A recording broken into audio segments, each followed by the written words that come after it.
మా night shift corporate cooler పండగ లేదే మామ. అక్టోబర్ 2 వచ్చేసింది, గాంధీ తాత పుట్టినరోజు, దసరా పండుగ రెండు ఒకేసారి వచ్చేసింది. అయినా సరే మా నైట్ షిఫ్ట్ కూలర్కి పండగ లేదే. సర్లే శాలరీ అయినా టైంకి వచ్చిందని చెప్పి సంతోషపడే లోపు ఈఎంఐలు ఉన్నాయని చెప్పి గుర్తొచ్చింది. ఈ దసరా పండుగకి ఆఫీస్ లో ఆయుధ పూజ అని చెప్పి ఓ బ్యాగ్ ఇచ్చినారు. అందులో బాధపడకండి అని చెప్పడానికి ఓ పెద్ద బత్తాయి, హ్యాపీగా ఉండమని చెప్పడానికి ఓ పెద్ద ఆపిల్ పండు, దీంతో పాటు ఆయుధ పూజ స్పెషల్ అయిన బొరుగులు శనగలు ఇచ్చి బుద్ధిగా కూలి పనికి రాత్రికి వచ్చేయండి అన్నారు.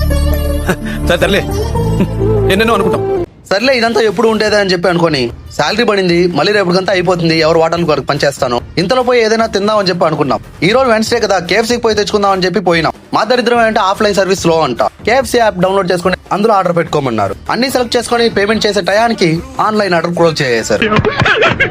ఆ కేఎఫ్సీ వాళ్ళని అరే క్లోజ్ అయిపోయింది అంటే, bro phone pay Google pay ఏం లేవు, ఓన్లీ క్యాష్ అయితే తీసుకుంటాం అని చెప్పినారు. శాలరీ పడిందో కొన్ని గంటల ముందు, అప్పుడే హ్యాండ్ క్యాష్ అట్ట వస్తుందా అనుకున్నా. మా దరిద్రం మా పైన బాగా దండయాత్ర చేస్తుంది అనుకున్న టయానికి పక్కనున్న ఒక అతను నేను క్యాష్ ఇస్తాను ఫోన్ పే చేసేయండి అని చెప్పినాడు. మహాన్ బావుడు అయ్యా నువ్వు అనుకోని ఫోన్ పే చేసి క్యాష్ అయితే తీసుకున్నా. ఇలాంటి సంఘటనలు ఇంతకు ముందు చాలా జరిగాయి, కానీ ఇదే మొదటిసారి.